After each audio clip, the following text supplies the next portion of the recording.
My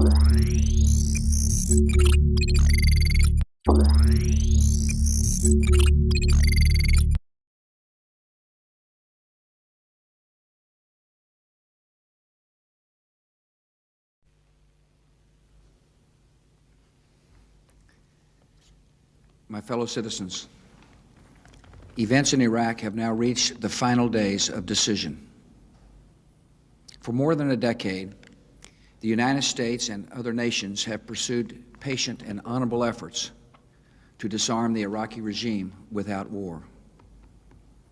That regime pledged to reveal and destroy all its weapons of mass destruction as a condition for ending the Persian Gulf War in 1991.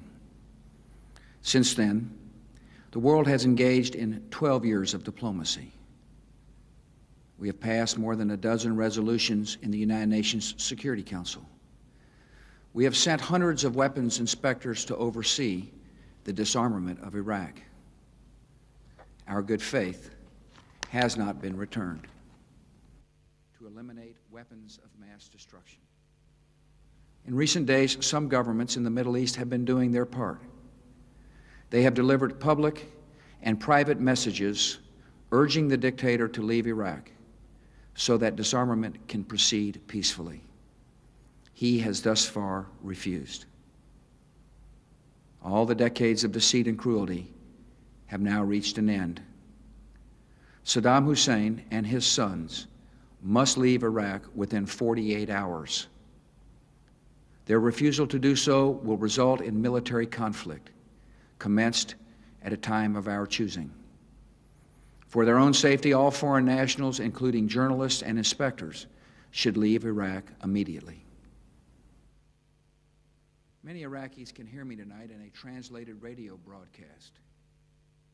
If we must begin a military campaign, it will be directed against the lawless men who rule your country and not against you. As our coalition takes away their power, we will deliver the food and medicine you need. We will tear down the apparatus of terror, and we will help you to build a new Iraq that is prosperous and free.